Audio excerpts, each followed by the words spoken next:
नहीं प्यार छिपा नहीं बात कही, हसरत तो मेरे मन ही में रही। जो दर्द दिया जालिम तूने, उसे लेकर फिरता दर दर में, मुझे दवा कहीं मिलती ही नहीं।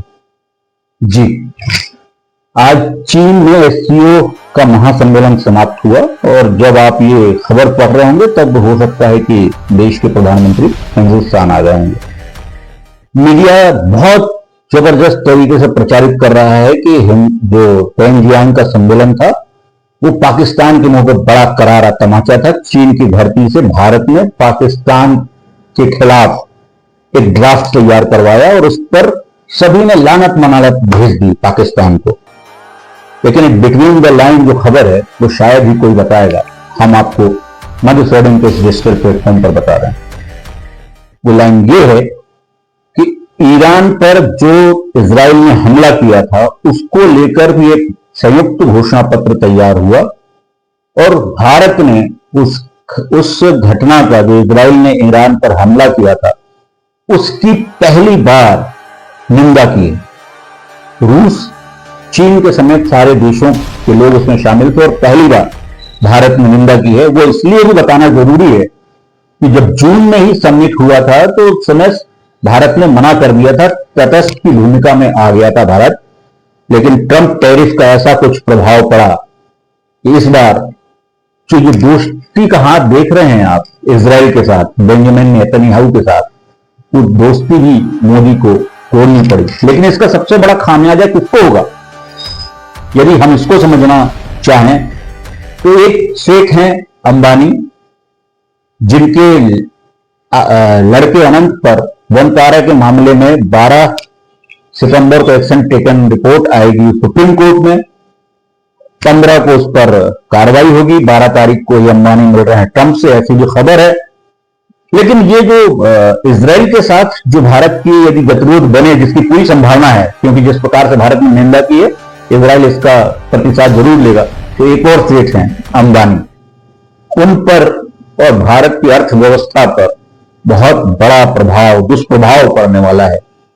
आपको पता होगा जो इजराइल का हाइफा पोर्ट है, जो 1.18 मिलियन डॉलर, 1.18 अरब डॉलर में 70% हिस्सेदारी अडानी की। इसके अलावा ऐसी 14 कंपनियां हैं, जो लिस्टेड कंपनियां हैं भारत की, जो पूरी तरीके से इजराइल में अपना व्यापार करती हैं।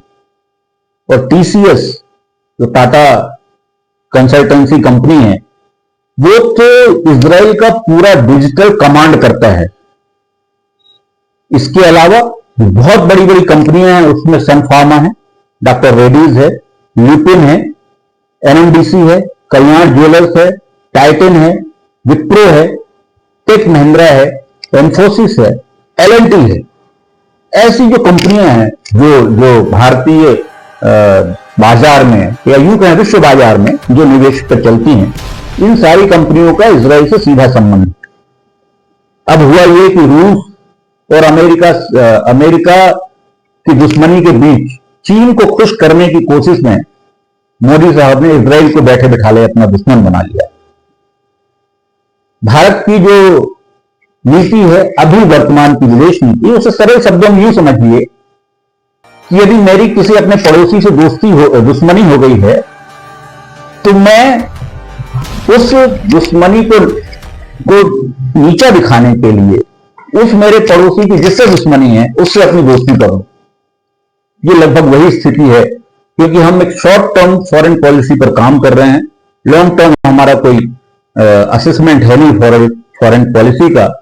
लिहाजा आने वाला जो समय है, जो दिखाई दे रहा है आज, जिस पेंजियांग से जो निकल कर आ रहा है, बहुत अच्छी बात है। अमेरिका को खूब लानते मलानते रैली भेजी गई, ऑपरेशन सिंदूर पर खूब पीठ थपथपाई गई।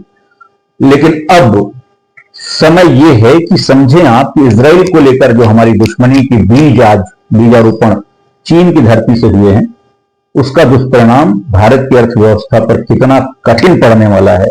ये 14 लिस्टेड कंपनियां और उसमें भी जो बड़ा सेठ है अडानी, उस पर यदि कुछ भी थोड़ा बहुत भी होता है तो हिंदुस्तान की अर्थव्यवस्था कहां पहुंचेगी। ये देखिएगा, आप देखते रहिएगा, शायद ये भी खबर कहीं आपको मिले कि इजराइल ने भारत पर बहुत सारे सैंक्शंस लगा दिए हैं अमेरिका के साथ।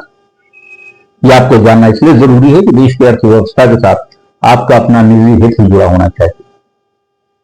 तो आज के अंक में इतना ही। कल किसी और विषय पर हम आपसे करेंगे चर्चा।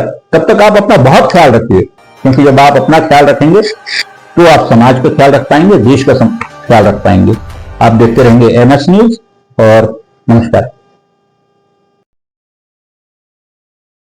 मध्य स्वर्णिम अब डिजिटल पर भी उपलब्ध है।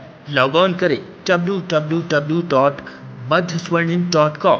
हमारे चैनल को फेसबुक और यूट्यूब पर लाइक करें, सब्सक्राइब करें और हाँ, बेल आइकॉन दबाना ना भूलें, क्योंकि यहाँ मिलेगी सच्ची खबर सबकी खबर।